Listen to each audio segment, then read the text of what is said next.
Good morning all of you. आज हमारी series होगी नव पाषाण काल। हमने अपना मध्य पाषाण काल और पूरा पाषाण काल कंप्लीट कर लिया था, तो इसमें हमने नव पाषाण काल में आज हमारा क्या चलेगा। हमने इसके पहले भी आपसे बताया था कि उन्होंने आग की भी खोज कर ली थी, पत्थरों के औजारों की भी खोज कर ली थी, और उन्होंने खेती और पशुपालन भी धीरे धीरे कुछ सीख लिया था मध्य पाषाण काल तक आते आते।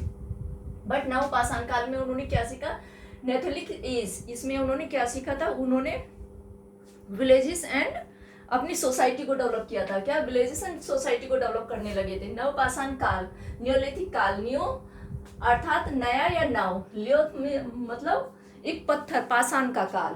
क्या हुआ, नव पाषाण काल, न्योलिथिक काल, नियो अर्थात नया या नव, लियोथ मतलब पत्थर का पाषाण काल। ये किससे बना है, ये दो यूनानी शब्दों से मिलकर बना है। किससे बनके बना है, ये दो यूनानी शब्दों से मिलकर बना है। प्राचीन पूरा पाषाण काल में भिन्नता स्थापित करने के लिए, यानी कि प्राचीन और जो मध्य पूरा स्थल पूरा काल था, तो उसको क्या था, उन्होंने कैसे उनके समय काल को डिवाइड किया जाए, यानी कि इस कन्फ्यूजन को खत्म करते हुए इसकी भिन्नता को स्थापित करने के लिए 1865 ईस्वी में पुरावेता जॉन लुबोक ने नवपाषाण युग की अवधारणा रखी। किन्होंने रखी, जॉन लुबोक ने इसकी अवधारणा रखी। 20वीं शताब्दी के मध्य नवपाषाण काल के चकमक औजारों के काल के रूप में देखा जाता था। क्या देखा जाता, नवपाषाण काल को एक चकमक औजारों के रूप में देखा जाता था, बस 20वीं शताब्दी से पहले। बट जैसे जैसे शिकार संग्रहकर्ताओं के जीवन में होने वाले परिवर्तन, क्योंकि पहले क्या था, शिकारी था मानव और संग्राहक था, बस इससे आगे और कुछ नहीं था वो। तो फिर धीरे धीरे एक चकमक का भी वो हो गया था, चकमक पत्थर था एक, जिसमें मध्य पाषाण काल तक आते आते उन औजारों का भी निर्माण होने लगा था। बट वो एक चकमक तक का ही काल नहीं था। इसमें क्या हो रहा था, मानव धीरे धीरे विकास क्रम की तरफ जाने लगा था, क्योंकि उसने कृषि का और पशुपालन का तो ज्ञान उसको मध्य काल में ही धीरे धीरे होने लगा था। बट फिर उसने आगे क्या किया, इसकी भिन्नता को स्थापित करने के लिए जॉन लुबोक किए थे, एक पुरातत्ववेता थे हमारे। कौन थे, पुरातत्ववेता। उन्होंने अवधारणा रखी 20वीं शताब्दी के मध्य नव पाषाण काल में चकमक औजारों के काल में रूप में देखा जाता था, बल्कि यह शिकारी संग्रहकर्ता के जीवन में होने वाले परिवर्तन का घोतक था। क्या था, परिवर्तन का घोतक। पौधे को उगाए जाना, पशुओं को पाला जाना और खेती पर निर्भर होना, उनकी जनसंख्या में वृद्धि होना, ये उनकी प्रमुख विशेषताएं थी, जो दुनिया में एक विशेष समाज के रूप में क्या ले रही थी, वो बदलाव ले रही थी। एक जटिल समाज और सभ्यता का जन्म हुआ। क्या हुआ, नवपाषाण युग में एक जटिल समाज और सभ्यता का जन्म हुआ। दुनिया में कृषि की क्रांति की शुरुआत के महत्व को उजागर करने के लिए ये हमने वी गोल्डन चाइल्ड, ये हमने आपको पहले भी बताया था अपनी पुस्तक किसमें लिखा, मैन मैक्स हिमसेल्फ में उन्होंने लिखा, नवपाषाण काल के लिए लिखा और उसकी क्रांति के लिए लिखा। उन्होंने क्रांति संज्ञा का इस्तेमाल किया, यानी कि उन्होंने उस बदलाव को एक क्रांति का नाम दिया। इसमें बहुत से जो साइंटिस्ट थे उन्होंने बहुत ऑब्जेक्शन भी उठाया, बट इसको फिर मान लिया गया। उनके अनुसार होलोसिस के विकट जलवायु को पार करते हुए जलवायु परिवर्तन न तो अचानक हुआ और ना ही वो इतनी जल्दी हुआ, यानी कि जलवायु परिवर्तन धीरे धीरे हो रहा था। जलवायु परिवर्तन कैसे हो रहा था, इतनी जल्दी नहीं हुआ था, वो धीरे धीरे, उसमें बहुत समय लगा था। जलवायु परिवर्तन न तो अचानक हुआ और न ही एक आमूलचूल हिमयुग के अंतिम के समय, जो हिमयुग का था वो हिमयुग, यानी कि मध्य पाषाण काल और पूरा पाषाण काल कौन सा युग था, वो एक हिमयुग था। हिम यानी कि एक जमाव का युग, एक बर्फ वाला युग। तो वो क्या था, धीरे धीरे वो खत्म होने लगा था, फिर वो लास्ट चरण में चलने लगा था। तो तापमान में धीरे धीरे क्या हुआ, तापमान धीरे धीरे बढ़ने लगा, यानी कि गर्मी धीरे धीरे बढ़ने लगी। तो पश्चिमी एशिया की जलवायु न तो अधिक गर्म थी और न ही अधिक ठंडी थी, यानी कि जिस एरिया में हम है वो ना तो अधिक गर्म थी और ना ही अधिक ठंडी थी। ओफरबोर यूसेफ कौन थे, वो भी एक विद्वान थे। उन्होंने बताया कि ठंड से गर्म और सूखे से नम की ओर चरणबद्ध तरीके से बढ़ती बर्फ के पिघलने से, जो बर्फ थी वो पिघलने लगी थी मौसम गर्मी की वजह से, मौसम में उतार चढ़ाव होने लगा। फिर मौसम में उतार चढ़ाव होने लगा, यानी कि जब बर्फ पिघल रही है तो मान लो कि गर्मी बढ़ रही है, तो लगभग 10,000 साल पहले जलवायु धीरे धीरे गर्म होती चली गई। क्या हुई, जलवायु, ये मध्यकाल में भी हमने आपको बताया था कि जलवायु धीरे धीरे गर्म होने लगी, लेकिन इसमें आके फिर वो गर्म होती चली गई। जलवायु परिवर्तन खेतों और मवेशियों, जलवायु परिवर्तन का सबसे बड़ा वो क्या फायदा किसको हुआ? खेती, जो मानव खेती कर रहा था और जो मवेशी थे, जैसे गाय भैंस, मानव समुदाय, जैसे मौसम में उतार चढ़ाव होने से क्या हुआ, मानव समुदाय के लिए, सामाजिक आर्थिक संकट के लिए इतना निर्णायक साबित हुआ। कितना? इतना निर्णायक साबित हुआ। चाइल्ड के अनुसार आग की खोज तो हो ही चुकी थी। आग की खोज तो मानव ने उसमें मध्य पाषाण काल में, मेसोलिथिक एज में कर ही ली थी। आग जलाने की कला भी सीख ली थी उसने। उसके बाद वो भोजन को क्या करने लगा, मानव भोजन को पकाकर खाने लगा। ये उसके लिए एक सबसे बड़ी क्रांति थी, क्योंकि अब वो मानव भोजन के लिए, शिकार के लिए इधर उधर उसने भटकना छोड़ दिया था। अब उनके पास रखने के अवशेष भी बचे थे। अब उसको ये भी डर नहीं था कि अगर हम शिकार नहीं कर पाएंगे तो हम कैसे खाना खाएंगे, क्योंकि अब फसलें होने लगी थी। तो फसलें होने के बाद वो उसको बचा के भी रखते थे, ताकि उसको ये मौसम खराब हो या कुछ ऐसी वो मजबूरी आ जाए जिसको उसको हम बाद में भी खा सके, वे अपनी मर्जी से उसका इस्तेमाल कर सकते थे। संकट के समय में विनिमय भी कर सकते थे, यानी कि कई हिस्सों में खेती होती थी और कई हिस्सों में खेती नहीं हो रही थी। लोग पत्थर के औजार बना रहे थे, लेकिन क्या था, जैसे जैसे जो लोग खेती कर रहे थे वो क्या थे, इसका विनिमय भी करने लगे, यानी कि उनसे अच्छे औजारों को लेने लगे और उनको बदले में खाने पीने की चीजें देने लगे। कई हिस्सों में खेती होने लगी थी। यह सब नवपाषाण के एक लंबे जीवन का क्या था, एक लंबे जीवन का विकास क्रम था, यानी कि इतना जल्दी नहीं हुआ ये सब, ये धीरे धीरे एक लंबे विकास क्रम का क्रम था। खान पान में बदलाव तो मानव जीवन के क्या हुए, नवपाषाण काल में, न्योलिथिक एज तक मानव ने आते आते क्या सीख लिया, खान पान में बदलाव। कौन सा? नवपाषाण काल में मानव के जीवन में खान पान का बदलाव आने लगा। जहां पहले मानव कच्चे मांस को भून कर खाता, पहले कच्चा मांस खाता था वो नॉर्मली, फिर वो धीरे धीरे उस मांस को भून कर खाने लगा।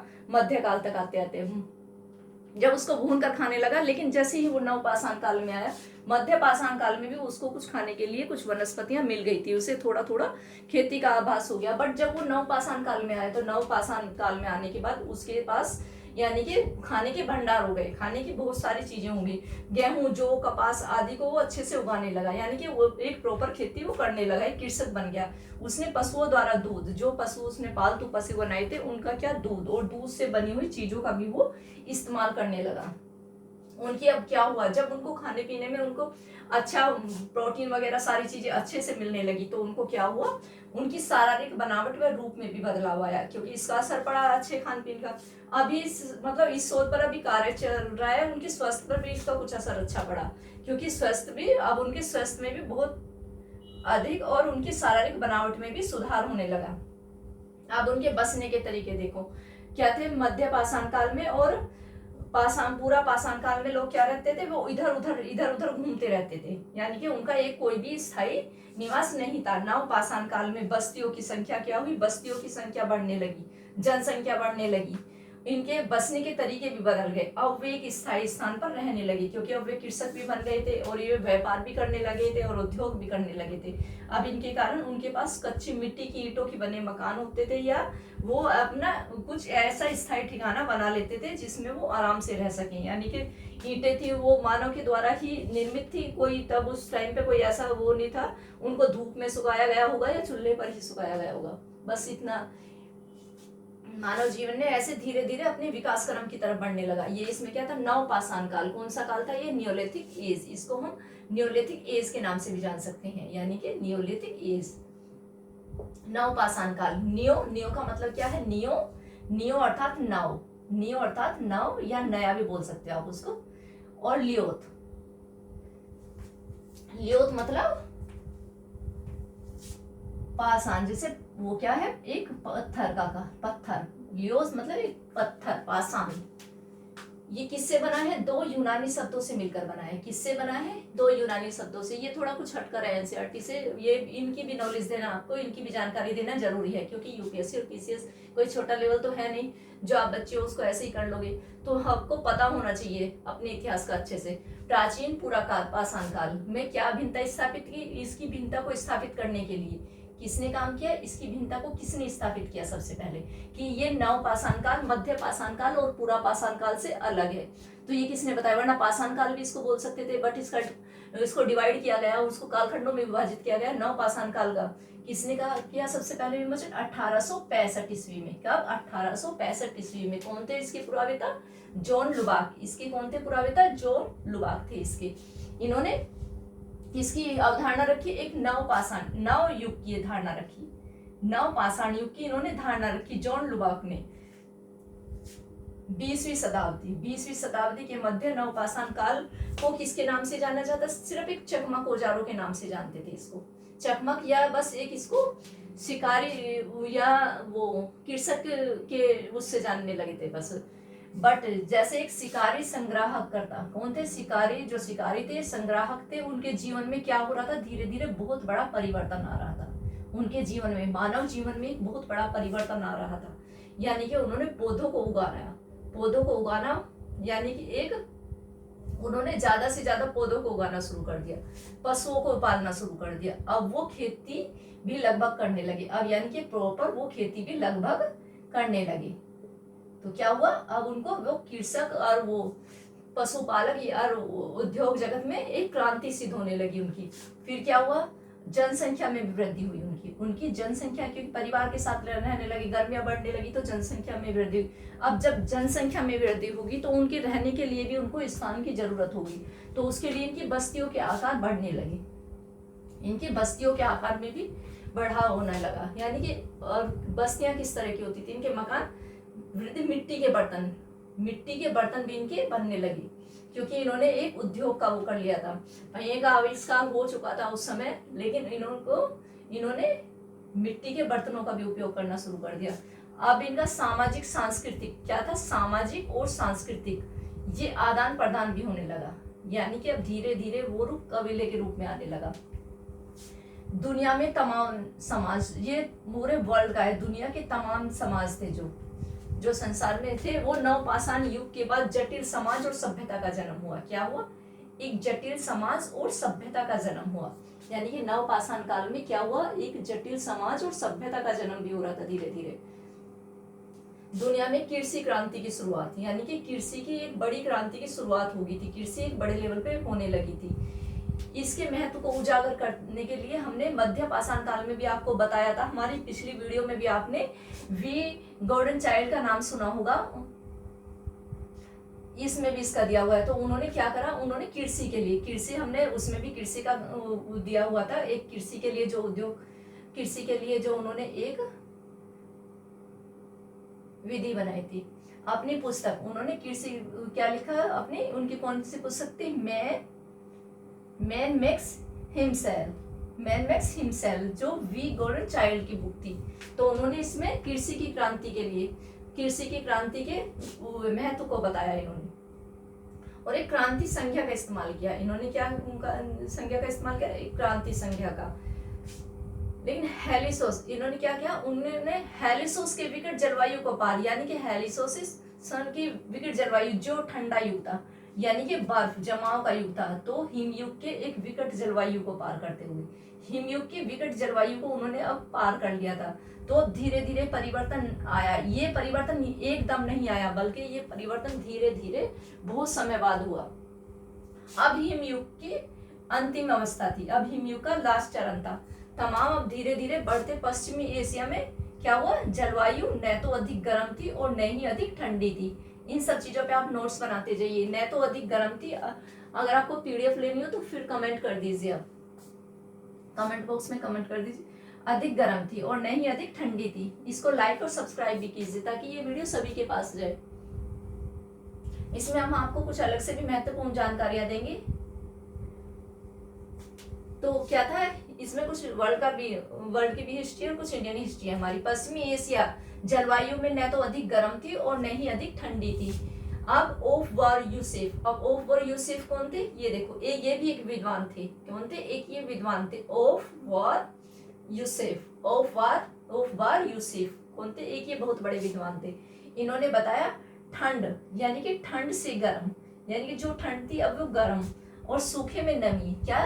जहाँ सूखा था वहां नमी आ रही थी। अब जब ठंड से गर्मी आएगी तो सूखा होगा, जहाँ वहां थोड़ी नमी तो आएगी। ये चरणबद्ध तरीके से बढ़ती हुई क्या थी? चरणबद्ध तरीके से जो बर्फ थी, वो बर्फ क्या थी, गर्मी की वजह से पिघलने लगी। जो हिमयुग में जमा होता अब वो पिघलने लगा धीरे धीरे। अब क्या, मौसम में उतार चढ़ाव होने लगे, मौसम में क्या होने लगा, चेंज आने लगा, उतार चढ़ाव होने लगी। ये प्रक्रिया कब से शुरू हुई, लगभग 10,000 साल पहले से। 10,000 से 4,000 साल इसका समय काल निर्धारित किया हुआ है। धीरे धीरे जलवायु क्या, धीरे धीरे जलवायु गर्म होने लगी। अब जलवायु में परिवर्तन हुआ, जलवायु में परिवर्तन होने के बाद क्या हुआ, खेती होने लगी, और क्या, जनसंख्या में वृद्धि होने लगी, और जो क्या थे, मवेशी ज्यादा होने लगे। क्या थे, मवेशी, गाय भैंस बकरी, यानी कि अब इनका विकास होने लगा था। तो मानव समुदाय के लिए क्या था, अब मानव समुदाय के लिए क्या था, सामाजिक आर्थिक। मानव समुदाय क्या रूप ले रहा था, आर्थिक और सामाजिक संगठन के रूप में एक निर्णायक साबित हो रहे थे। ये समय कौन सा, एक नया समय, निर्णायक, नवपाषाण काल। आर्थिक और सामाजिक संगठन भी बनने लगे थे वो चाइल्ड के अकॉर्डिंग, ये चाइल्ड के अनुसार। हमने आपको पहले भी बताया था, ये चाइल्ड का नाम पहले भी आया हुआ है इनका नाम। इन्होंने आग जलाने की कला, क्या, मानव ने एक आग जलाने की कला सीख ली थी। आग जलाने की कला तो उसने मध्य काल में ही सीख ली थी, मध्य पाषाण काल में, लेकिन इसमें उसको अच्छे से यूज करना आ गया था प्रॉपर। अब आग जलाना जब उसको आ गया था मध्यकाल में, तो उसने आग जलाने से अब उसके पास क्या हुआ, भोजन, अब भोजन के उत्पादन उसके लिए बढ़ने लगे। अब उसने भोजन के यानी कि कृषि को बढ़ावा दिया। ये क्या थी, मानव जीवन के आर्थिक, ये मानव जीवन की एक बहुत बड़ी आर्थिक क्रांति थी। मानव इतिहास में ये सबसे बड़ी क्रांति हो।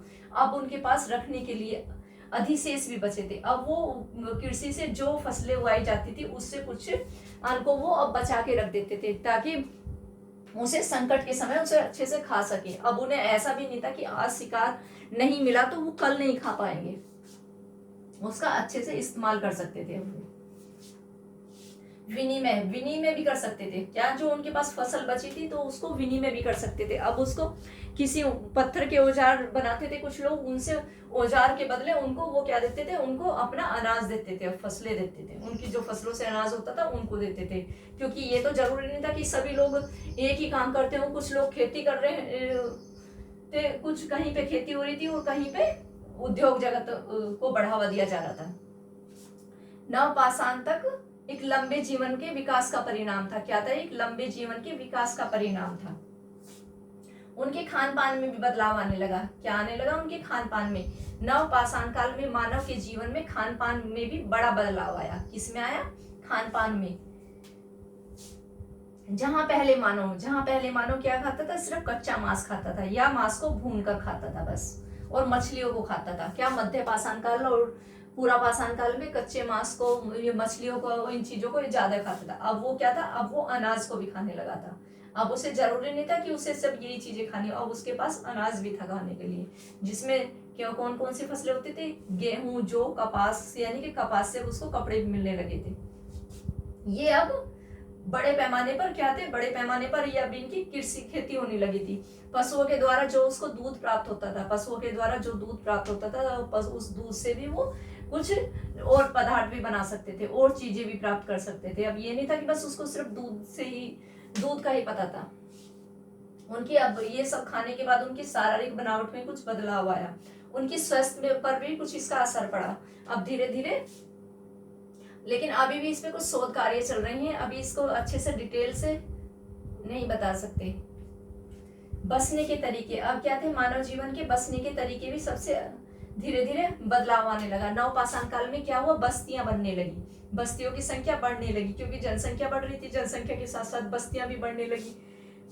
बसने, उसके बाद उनके रहन सहन के तौर तरीके बदल गए। अब वे एक स्थायी क्या थे, पहले भी जैसे मौसम में, जैसे बारिश या ठंड या किसी चीज का मौसम होता था तो वे दूसरी जगह उनको जाना होता था। अब वे क्या थे, अब वे स्थायी रूप से रहने लगे थे, मानव एक स्थायी रूप से रहने लगा था। उनको कच्ची मिट्टी के मकान भी बनाने आ गए थे, कच्ची मिट्टी के घर, क्योंकि अभी पक्की मिट्टी तो थी नहीं उनके पास, कच्ची मिट्टी के मकान बनाने लगे थे। उन्हें हो सकता है उनको ईंटों को वो धूप में सुखाते हूँ और या चूल्हे वगैरह पे सुखाई जाती हूँ।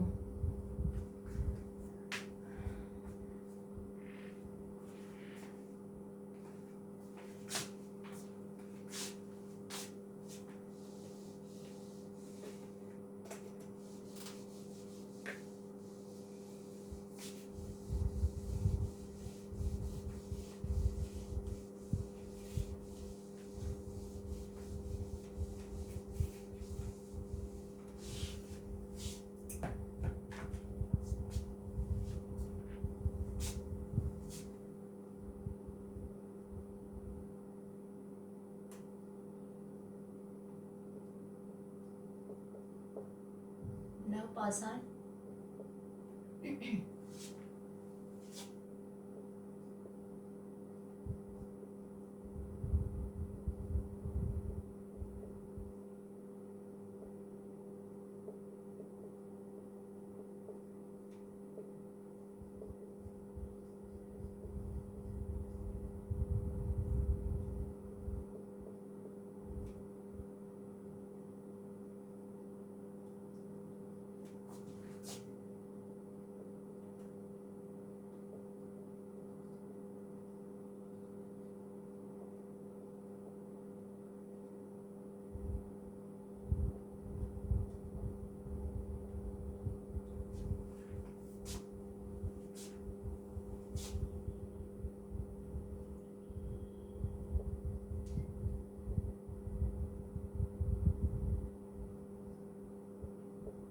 नवपाषाण युग में मिट्टी के बर्तन, बुनाई और कृषि का संबंध क्या था? एक दूसरे से जुड़ा हुआ था।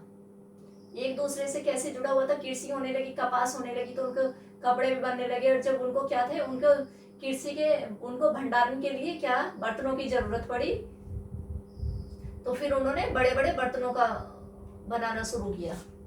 तो यानी कि इनका संबंध एक दूसरे से जुड़ा हुआ था, विनिमय और धातु का। क्या था? अब विनिमय और में धातु का प्रयोग करने लगे थे। विकसित शिकारी, संग्राहक और आरंभिक किसान।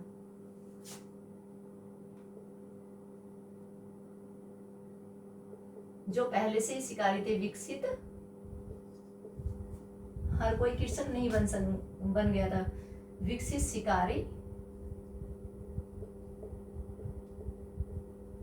संग्राहक,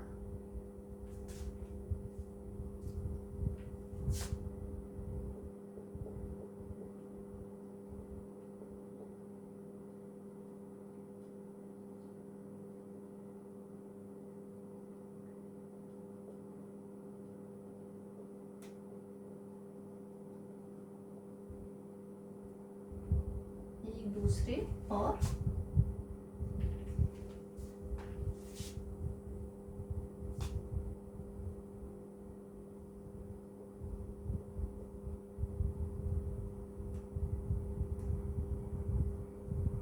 एक दूसरे पर आश्रित थे।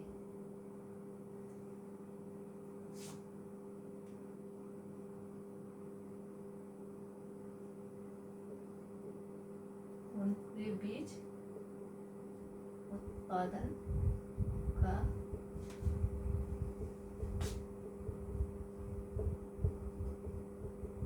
प्रदान होता रहता था। क्या होता रहता था? यानी कि विकसित शिकारी, संग्राहक और आरंभिक किसान क्या थे? एक दूसरे के पर आश्रित थे। उनके पास उनके क्या था? जो उनके उत्पादन थे, जिनके किसान के पास अपनी कृषि थी, और शिकारी और संग्राहक के पास अपने क्या थे? औजार थे। तो वो एक दूसरे से क्या करते थे? आदान प्रदान करते थे।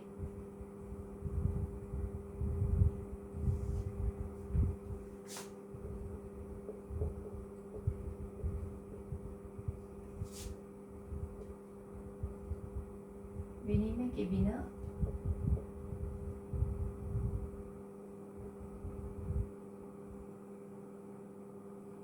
कुछ भी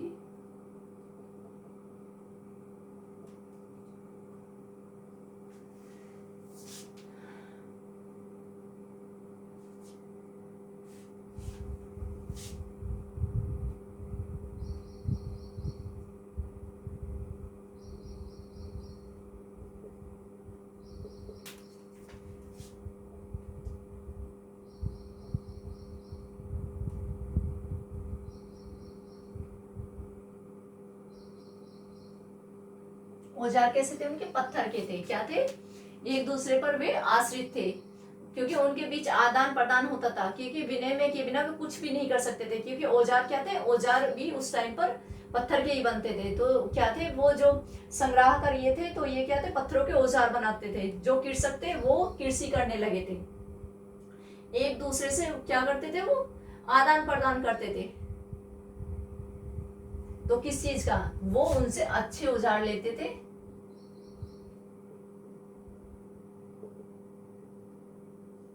उनसे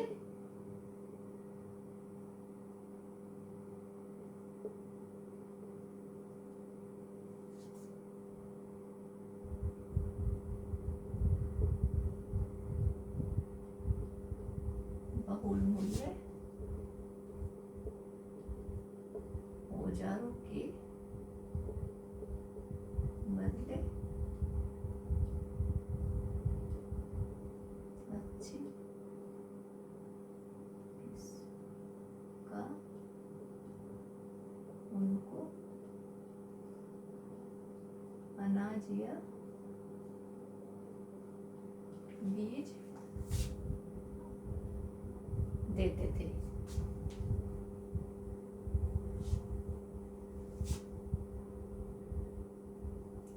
लावा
नवपाषाण काल पूरी तरह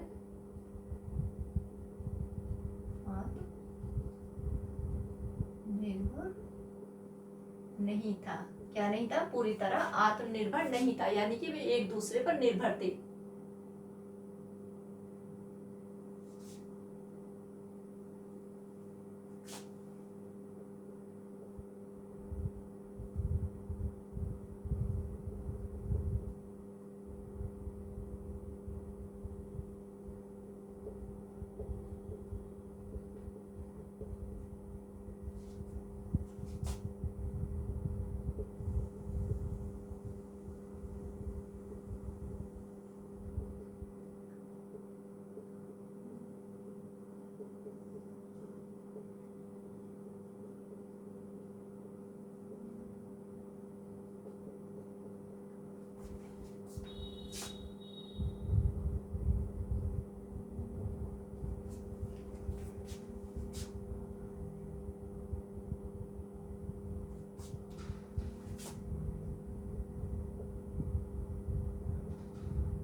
क्या था इसमें, नवपाषाण युग में मिट्टी के बर्तन, बुनाई और कृषि का संबंध एक दूसरे से क्या था, एक दूसरे के साथ जुड़ा हुआ था।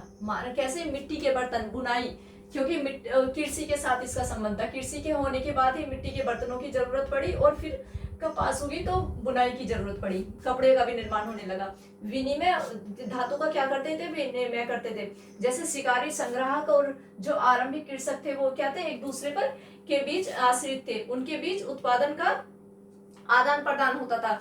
जिन लोगों के पास जैसे मछलियां हुई, शिकारी के पास, संग्रहकर्ता के पास, शिकारी के पास, और ये हुए पत्थर के औजार हुए, तो वो क्या करते थे, वो कृषक उनसे लेते थे और वो कृषक से उसके बदले अच्छी किस्म के अनाज लेते थे और बीज लेते थे उनसे। एक लावा कांच जैसे पत्थरों का निर्माण हो रहा था। एक चकमक पत्थर था, एक चमकदार पत्थर एक तरह का। इससे क्या थी, छुरी, कुर्सनी, बेदनी, ये क्या होते थे, तेज होती थी, इन पे तेज धार लगती थी और चमक आती थी। ये सब क्या थे, ये नवपाषाण युग में हो रहे थे ये सब। और क्या, मानव पूरी तरह आत्मनिर्भर नहीं था, क्योंकि वो एक दूसरे के पूरक थे, एक दूसरे पे डिपेंड थे। वो मिट्टी के बर्तन, कांसे, तांबे जैसी धातुओं की जानकारी मिलती है। क्या मिट्टी, इस युग में क्या हुआ, मिट्टी के बर्तन बनने लगे, कांसे और तांबे जैसी धातु का भी जानकारी प्राप्त होने लगती। इस युग में ये क्रांति का युग था। इस युग के आरंभ में धातुओं की शुरुआत होने लगी थी। क्या, इस युग के आरंभ में ही धातुओं की शुरुआत होने लगी थी। वैसे तो मध्य पाषाण काल के लास्ट में होने लगी थी, बट इस युग के में शुरू में ही ये सब हो गया था। तांबे जैसी धातुओं का उपयोग होने लगा था। इनकी सामाजिक जीवन की संरचना कैसी थी, इन्होंने खेती की शुरुआत की थी। इन्होंने एक अच्छी खेती की शुरुआत होने से क्या थे, गांव बनने लगे। गांव बनने के बाद स्त्री पुरुष एक समुदाय में रहने लगे। क्या, इनका एक सामाजिक समुदाय बनने लगा, एक परिवार के रूप में रहने लगे। स्त्री पुरुष और बच्चे एक परिवार के रूप में रहने लगे, उनका परिवार का जन्म हुआ। समुदाय में कार्य करने लगे, जैसे औजार बनाना, शिकार करना। तो इन्होंने क्या करा, समुदायों के जन्म हुए। एक समुदाय होता था वो क्या करता था, औजार बनाता था, शिकार करता था, मछली को मारता था, और एक कलाकृति बनाता था। क्या, वो पत्थरों पर कलाकृति बनाता था। और जो दूसरा समुदाय के कार्य कौन से थे, उसका कार्य था कृषि करना, पशुपालन करना और मिट्टी के बर्तनों को बनाना। यानी कि अब समुदाय में मानव बंटने लगा था। स्त्री पुरुष के भी श्रम का विभाजन हो गया था। जो ज्यादा कठोर काम थे वो पुरुष करने लगते, जो घर के काम थे उनको स्त्रियां करने लगी थी। यानी कि अब उनमें श्रम विभाजन भी होने लगा था। नवपाषाण युग तक आते आते मानव ने कितनी प्रोग्रेस कर ली थी, धीरे धीरे कितनी सारी चीजों को उसने सीख लिया था।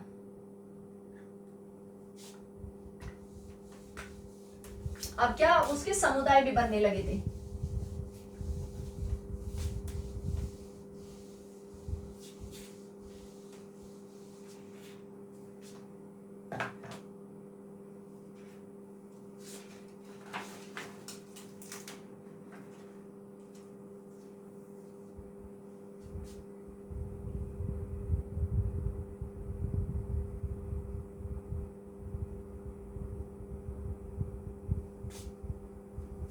एक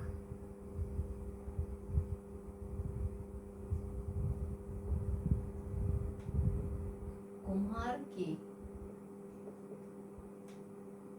के चाक,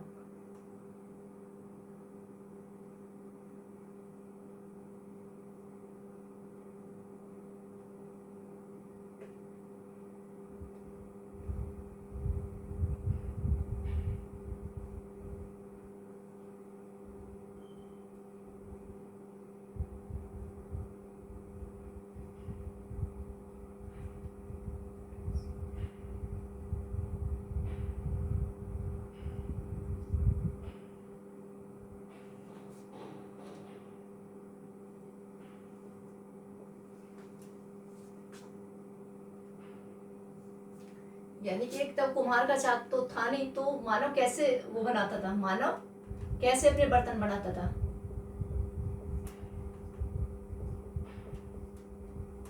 तो मानव ने बर्तन बनाना कैसे सीखा, बताओ, कोशिश करो। जब चाक नहीं थे तो मानव मिट्टी के बर्तन कैसे बनाता था।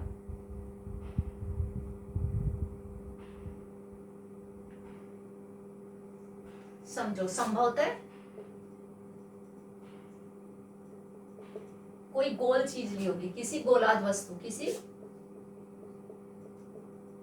गोलाद वस्तु से उसने क्या किया होगा, गोलाद वस्तु की, जैसे कोई गोल चीज, गोलाद वस्तु की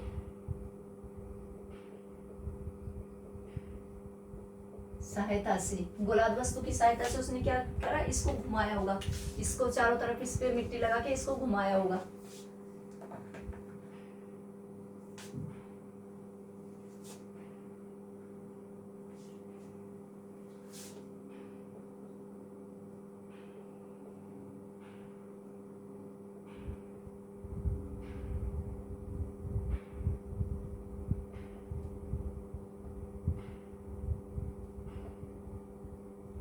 तल को रूप दिया होगा, क्या होगा, तल को रूप दिया होगा।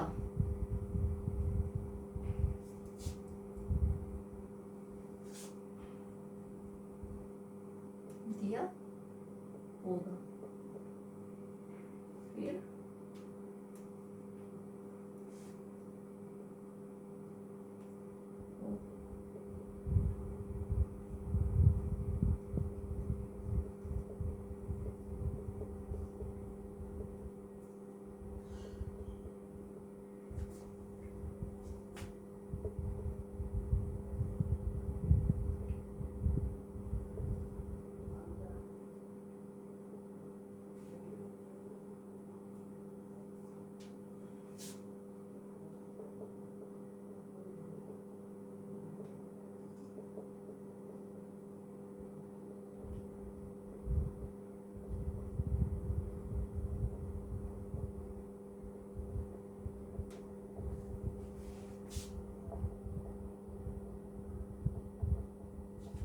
क्या क्या होगा, उसने एक गोल चीज ली होगी बर्तन को बैठाने के लिए, गोल चीज ली होगी, फिर इसके ऊपर एक और रखा होगा, उसको घुमा घुमा के उसको क्या हुआ, एक मिट्टी को आकार दिया होगा, उसको गोल चीज को ऐसे घुमा घुमा के उसको मिट्टी का गोल आकार दिया होगा, तब उसने बर्तनों को बनाना शुरू किया होगा धीरे धीरे। जैसे आजकल हमारे यहाँ कुम्हार बनाते हैं, इनके पास तो चाक थे, लेकिन जब चाक नहीं थे तो उसने कैसे बनाया होगा इन सब चीजों को, और फिर उनको क्या धूप में सुखाया होगा, धूप में सुखाया होगा, या फिर चूल्हे पर, क्योंकि भट्टी का प्रमाण कहीं पर भी प्राप्त नहीं हुआ है। अगर आपसे पूछने लगे क्या भट्टी थी उनके इनके वो बर्तनों को पकाने के लिए, नहीं, क्योंकि अभी भट्टी का कहीं पर भी कोई प्रमाण नहीं मिला है, अभी हमें भट्टी का कहीं भी प्रमाण प्राप्त नहीं होता कि उस टाइम पे भट्टी थी, उसने धूप में सुखाया हो या कैसे भी करा हो, लेकिन तब तक भट्टी नहीं थी।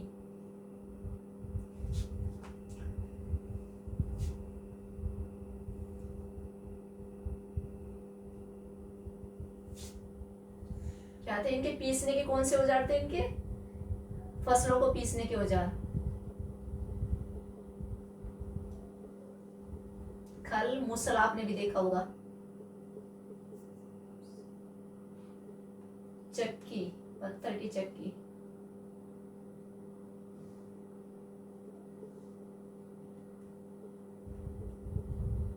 कूटकर या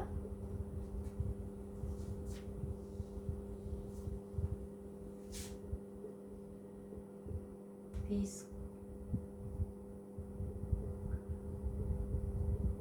अनाज को अलग किया,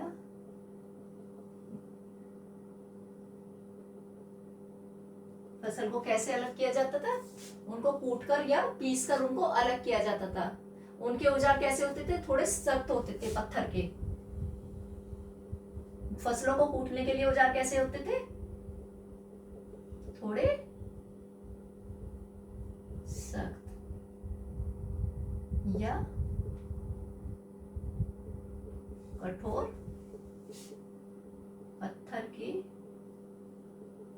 बने होते थे। कैसे? सख्त होते थे या कठोर पत्थर के बने होते थे। क्योंकि पहले पूरा पाषाण में क्या और उस मध्य पाषाण काल में क्या था, हड्डियों के बने होते थे औजार, उनके हड्डियों के, इसमें पत्थर के बारीक औजार बनने लगे। हंसिया जैसी प्रौद्योगिकी एक ऐसी क्रांति है जिसमें हंसिया जैसी खास औजार चमकदार और धारदार बनने लगे। क्या? हंसिया एक चकमक जो फसलों को काटने के काम आती थी।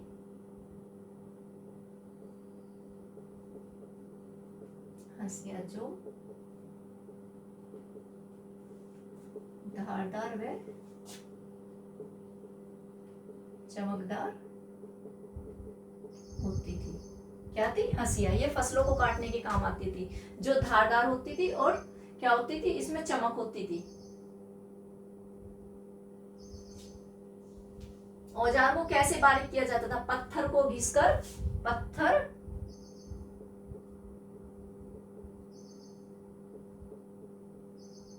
घिसकर उसकी ऊपरी परतों को हटा दिया जाता था। क्या? पत्थरों को घिसकर उसकी ऊपरी परतों को हटा दिया जाता था। इसका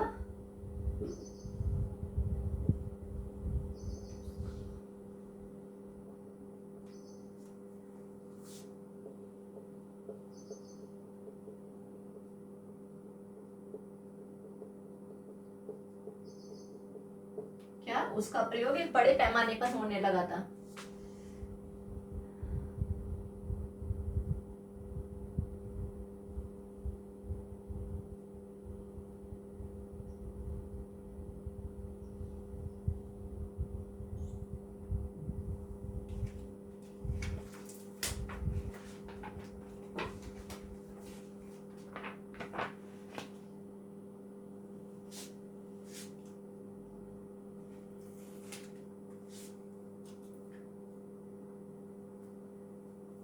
एक कुम्हार के चाक, यानी कि कुम्हार के चाक जैसी पद्धति थी। कोई कुम्हार के चाक तो उस टाइम पे थी नहीं। मानव बर्तन कैसे बनाता था?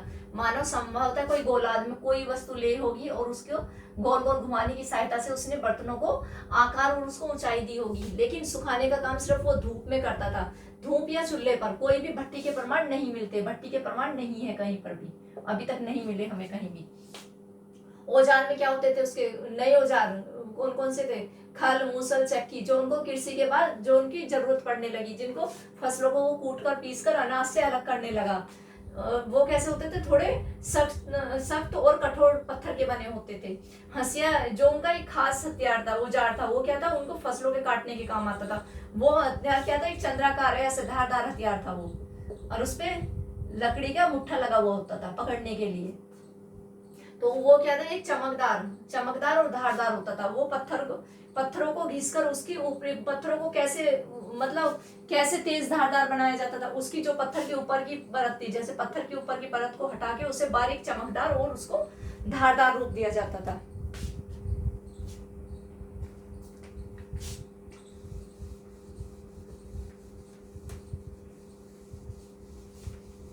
अब इस काल तक आते आते मानव देखो कितना सभ्य हो गया धीरे। कहां से चले थे हम और कहां आ गए। सारी वीडियो को अच्छे से देखोगे तभी समझ आएगा कि कौन से काल में मानव ने कैसे कैसे कौन कौन से औजार प्राप्त किए, क्या क्या उसने करना सीखा और कैसे वो विकास क्रम की तरफ बढ़ा। क्योंकि एकदम तो वो विकास क्रम की तरफ चल नहीं दिया था, तो धीरे धीरे कैसे कैसे चला। तो हमारे भारत में इसकी खोज किसने की? नवपाषाण काल की। अब आ जाते हैं मैं एनसीईआरटी पे। नव पाषाण काल, इसका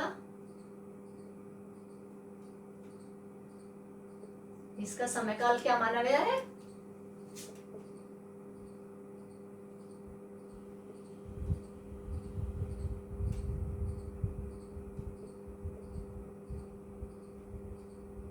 ईसा पूर्व से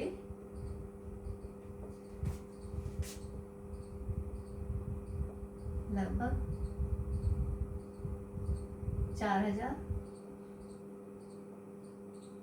ईसापूर्व माना गया है।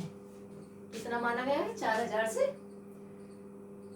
इस काल में जलवायु में बड़े परिवर्तन हुए, ये तो पता, ये घास के मैदान बढ़े, लेकिन इसमें कौन कौन से जानवर ज्यादा होने लगे? हिरण,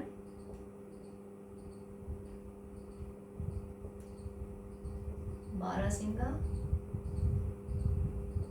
भेड़, बकरी,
नवपाषाण काल का इसका समय काल क्या माना गया है? 10,000 ईसा पूर्व से लगभग 4,000 ईसा पूर्व इसका समय काल माना गया है।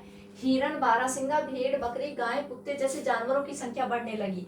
खेती में गेहूं, जौ और धान, कपास जैसे प्राकृतिक रूप से पैदा होने लगी। गर्मी बढ़ने लगी तो ये क्या चीज थी? प्राकृतिक रूप से ही पैदा होने लगी। गेहूं, जौ, धान और कपास भी।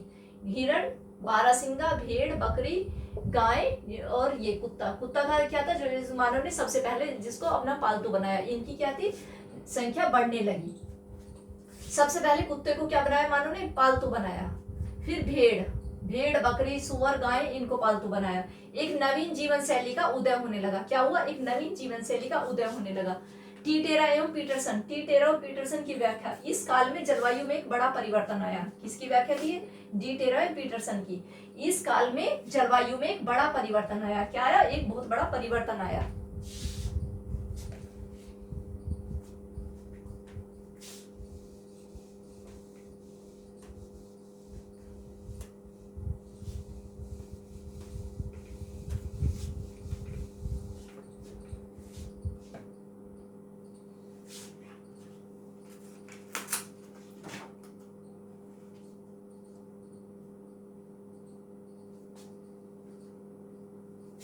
अब ये देखो, नवपाषाण काल में सबसे ज्यादा क्या है? वे स्थान, वे पुरास्थल जहां से हमें इनकी बस्तियां मिलती हैं।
इनको क्या है? इनको बस्तियों को, इनको तीन क्षेत्रों को तीन भागों में बांटा गया है।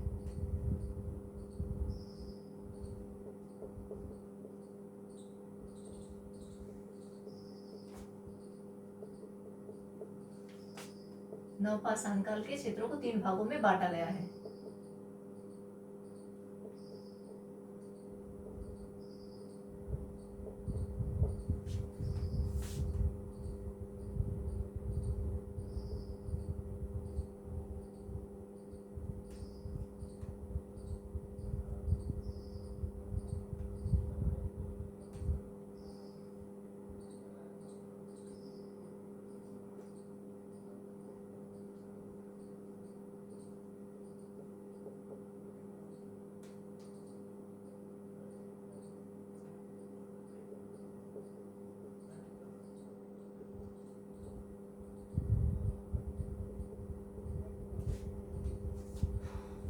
पश्चिम में क्या है? कश्मीर।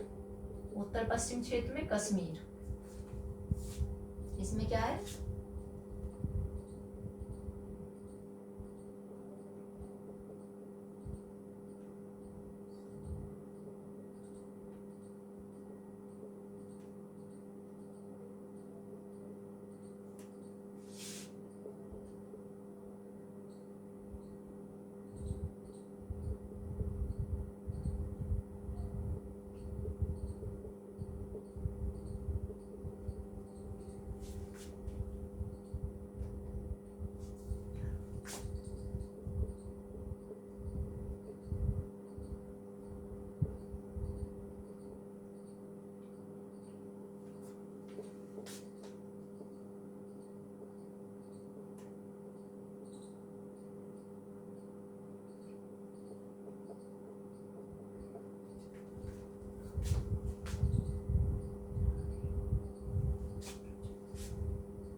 या यहाँ हड्डियों के 94 हड्डियों के अनेक उपकरण प्राप्त होते हैं।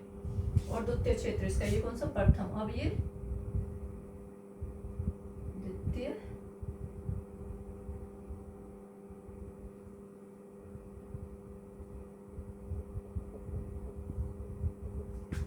क्षेत्र दक्षिण भारत, दक्षिण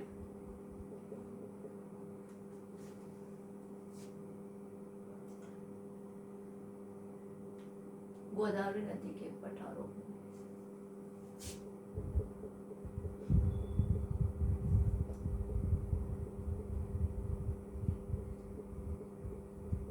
पठारों में नवपाषाण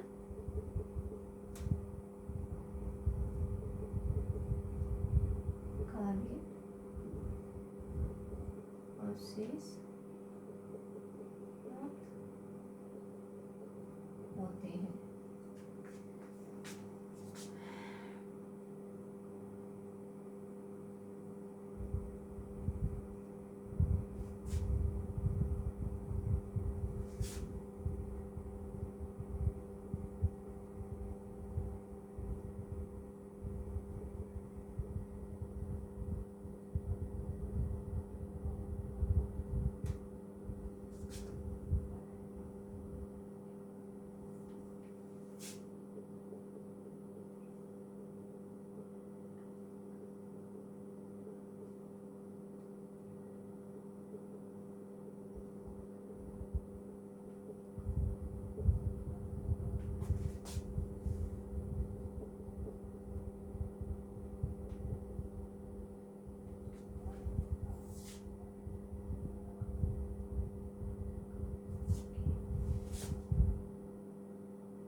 ये देखो, इनको 3 भागों में बांटा गया है। कौन से क्षेत्र थे? नवपाषाण काल। भारत के विभिन्न स्थलों से जो प्राप्त हुए हैं, भारत की जो बस्तियां रोजगार बड़ी संख्या में प्राप्त हुए, इस क्षेत्र को 3 भागों में विभाजित किया हुआ है। इन स्थलों को 3 भागों में विभाजित किया हुआ है। प्रथम क्षेत्र कौन सा क्षेत्र था? उत्तर पश्चिमी का कश्मीर, जो कश्मीर में हमें सबसे ज्यादा औजार प्राप्त हुए हैं। इसको गर्तावास क्या होता था? एक गड्ढे का घर, जो गड्ढे में घर बनाकर रहते थे।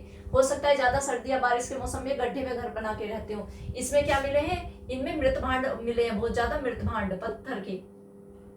पत्थर के औजार मिले हैं, हड्डियों के औजार, विभिन्न प्रकार के पत्थर के औजार मिले हैं, और क्या मिले हैं? मृत भांड मिले हैं। कहाँ मिले हैं? गर्तावास में। और गड्ढे के घर मिले हैं। बुज्रहोम में क्या मिले हैं? एक प्रसिद्ध नवपाषाण कालिक पुरा स्थल है। इसका मतलब क्या है? ब्रज एक वृक्ष का वो स्थान जहाँ सबसे ज्यादा वृक्ष थे। ये कहाँ है? श्रीनगर के पास है। गुफर काल, यहाँ भी एक महत्वपूर्ण स्थल है। यहाँ क्या मिला है? कुम्हार की गुफा, जैसे एक चाक का भी बताया था ना थोड़ी देर पहले, वो इसी तरह का। उनके बर्तनों का कैसे करते थे ये लोग? वो क्या थे? कृषि कार्य करते थे और पशुपालन करते थे। और क्या थे? बर्तनों को कैसे बनाते थे? जैसे अब कुम्हार बनाता है, ऐसी ही इन्होंने भी कोई प्रक्रिया अपना ली होगी। एक चिराद था। चिराद में क्या मिले? यहाँ हड्डियों के बने बहुत सारे उपकरण प्राप्त हुए हैं। दक्षिण भारत के गोदावरी नदी में क्या है? दक्षिण भारत के गोदावरी नदी में इसके काफी अवशेष प्राप्त हुए हैं। यहाँ पत्थर की कुल्हाड़ी मिली है, जो पूरा पाषाण काल में भी कहाँ मिली थी? पलवलम दक्षिण भारत में। इसके भी कहाँ मिलते हैं ज्यादा क्षेत्र? कहाँ? कश्मीर में और इसमें मिलते हैं। यहाँ क्या मिलते हैं? पत्थर की कुल्हाड़ी मिलती है दक्षिण भारत में। अनेक प्रकार के फलकों का उद्योग भी था यहाँ, क्योंकि यहाँ फल के बहुत ज्यादा मिली हैं। कर्नाटक के पीपलीहल में गाय, बैल, भेड़, बकरी और राख के अवशेष मिले हैं। कर्नाटक के पीपलीहल में मांस की ब्रजगिरी, कोडकल, संगेनकल्लू, टी नरसीपुर तथा तेनकल लोटकोट। तमिलनाडु के पेमपल्ली में नवपाषाण क्षेत्र, इसमें नवपाषाण काल के क्षेत्र मिले हैं, यानी कि इनके घर मिले हैं। ये समय काल कब से था? 2000 से लेके 1000 ईसा पूर्व तक का समय काल माना गया है इनका। कब का? लास्ट का चरण माना गया है इनका।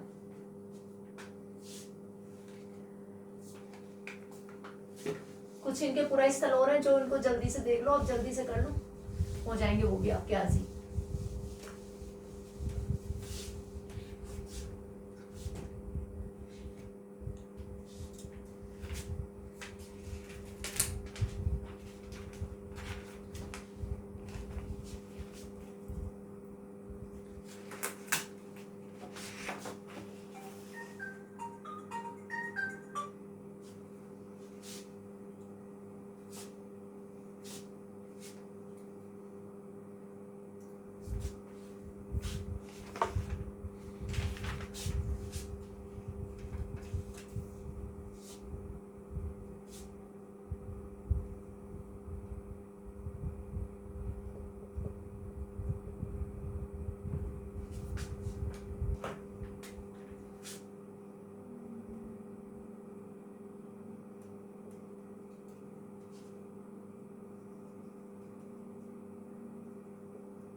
ये देखो, उत्तर पूर्व में गारो तथा मध्य प्रदेश की विंध्य पहाड़ियों में कृषि का विकास हुआ। कहाँ हुआ? विंध्य की पहाड़ियों में कृषि का, उत्तर भारत में, उत्तर पूर्वी भाग में। दक्षिण भाग में कौन से थे? पेमपल्ली, हल्लूर, ये दक्षिण भाग थे। मध्य भारत में कोल्डी हवा, महागढ़, मागड़ा। पूर्वी भारत में चिराद और दाऊजी पूर्वी भाग में थे ये चिराद, और पश्चिमी भाग में ब्रजभूम, मेहरगढ़ और मेहरगढ़ थे। मेहरगढ़ कौन सी जगह थी?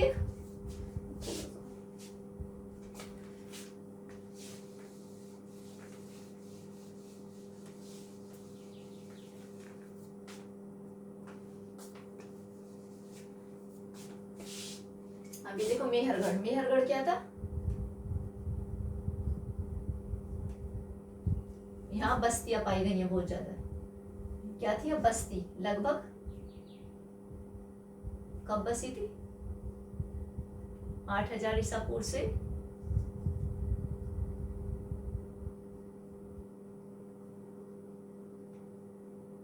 10,000 ईसा पूर्व तक माना गया है।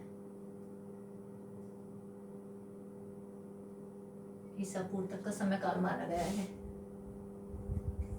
यहाँ क्या लोग कपास उगाने लगे थे।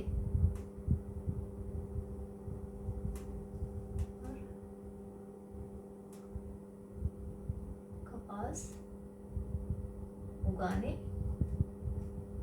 लगे थे। कहाँ पर? मेहरगढ़ में। सबसे पहले यहाँ पर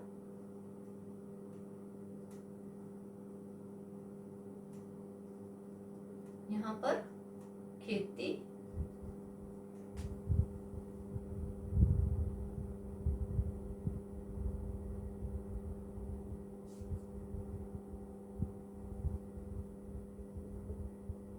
गेहूं जौ की हुई थी। फिर कपास भी उगाने लगे धीरे धीरे लोग। सुअर, जंगली हिरण, सुअर,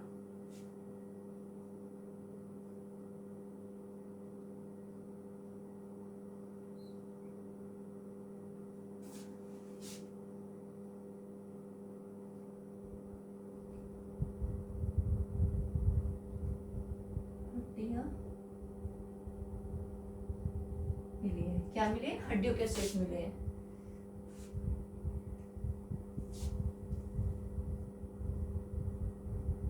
चकोर तथा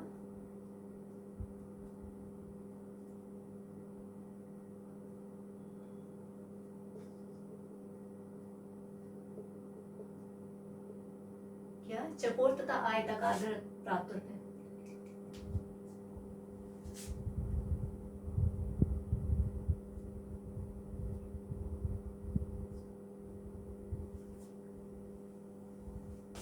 बकरी को ही दफनाया गया था।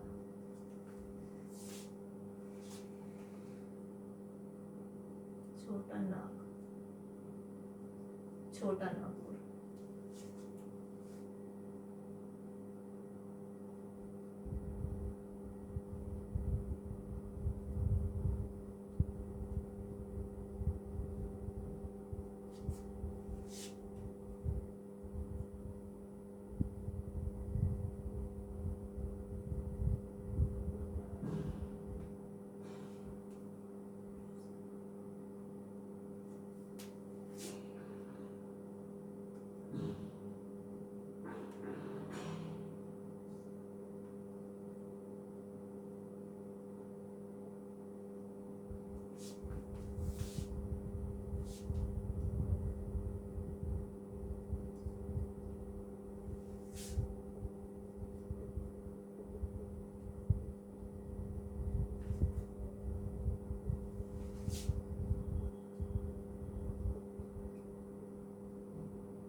अब ये देखो मेहरगढ़, मेहरगढ़ क्या है, नवपाषाण काल की एक खास बस्ती है। ये कहाँ, इसमें क्या मिला है, इसमें बस्तियां मिली हैं, इसमें बहुत सारी बस्ती इनके रहने का पता चलता है। ये कब से 8000 ईसा पूर्व से लेके 10,000 ईसा पूर्व तक सबका समय काल माना गया है, यानी कि लोग अच्छे से बसने लगे थे। यहाँ पर लोगों ने क्या, कपास की कृषि भी करना शुरू कर दिया था। सबसे पहले कपास उगाना शुरू कर दिया था। सबसे पहले यहाँ गेहूं और जौ की भी खेती होने लगी थी। हिरण, सुअर जैसे जंगली जानवरों की यहाँ हड्डियां भी प्राप्त हुई हैं। इसका मतलब यहाँ जंगली जानवर कौन से थे, हिरण, सुअर और भी जंगली जानवर थे। इनके घर कैसे मिले हैं, बस्तियां मिली हैं, किस टाइप की मिली है, चकोर और आयताकार घर मिले हैं इनके। चकोर, एक मेहरगढ़ में चकोर और आयताकार। यहाँ मृतकों को क्या किया जाता था, मृतकों को के साथ एक बकरी को भी दफनाया गया है, बकरी को भी और भी कुछ सामान ऐसे थे जिनको साथ में दफनाया जाता था। यानी कि यहाँ अब क्या था, अब जब मृत्यु के बाद यहाँ उन लोगों की आस्था थी कि वे परलोक में भी शायद ये चीजें उनके काम आए। एक छोटा नागपुर, इसमें क्या मिले, छोटे नागपुर में कुल्हाड़ी मिली है, बसूले मिले, छेनी आदि औजार जो उड़ीसा की पहाड़ियों से भी प्राप्त होते हैं। कहाँ, उड़ीसा की पहाड़ियों से कुल्हाड़ी, बसूले, छेनी, ये छोटे नागपुर से इनके औजार प्राप्त हुए हैं। निवास, ये लोग ज्यादा पहाड़ी क्षेत्रों में ही रहते थे। कहाँ रहते थे, पहाड़ी क्षेत्रों में ही आश्रित थे, क्योंकि अभी भी लोग क्या करते थे, पत्थर के औजार बनाते थे। अभी भी ये पत्थर का ही युग था, नवपाषाण काल पत्थर का युग था। औजार बनाते थे। पहाड़ी क्षेत्रों की कहाँ रहते थे, गुफाओं में रहते थे और घाटियों में रहते थे। इनका निवासी स्थान कहाँ था, उनकी पहाड़ी और गुफाओं में ही था उनका निवासी स्थान अभी भी।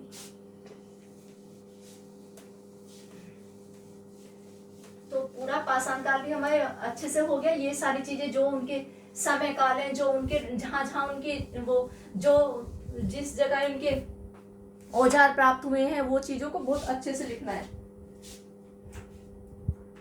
अब इनके एक बार हम इनके निवासी स्थान और बता देते हैं कि वो कौन कौन सी वो थी घाटियां जहां पर, ये देख लो एक बार अच्छे से। दक्षिण भारत, दक्षिण भारत में क्या बताया था हमने, हल्लूर एवं पेमपल्ली। ये कहाँ है, कावेरी नदी पर, कावेरी नदी के पास दक्षिण भारत। कहाँ है इनका पार्ट, दक्षिण भारत। ये देखो दक्षिण भारत, ये पार्ट आ गया। दाऊजी हिंडिंग, दाऊजी हिंडिंग का भी अभी बताया था आपको। ये कहाँ है, पूर्वी भारत। चिराद, चिराद ये आ गया पूर्वी भारत में, मध्य भारत में, पूर्व के पश्चिम में। ये कोल्डी हवा, ये मध्य भारत, कोल्डी हवा। और महागढ़ा, महागढ़ा भी अभी बताया था आपको। बुजुर्गहोम, ये कश्मीर में कहा गया, बुजुर्गहोम। ये बोलंदर्रा, बोलंदर्रे के पास क्या था, मेहरगढ़, मेहरगढ़ जो ईरान की तरफ जो रास्ते जाते हैं। बस आज हमारा नवपाषाण काल भी कंप्लीट हो गया। कल हमारा पूरा पाषाण काल, नवपाषाण काल और मध्य काल पर एक बार हम फिर से इस पे रिवीजन करेंगे और हम इसमें कुछ क्वेश्चन भी हल कराएंगे। तो इसको लाइक और सब्सक्राइब कीजिए।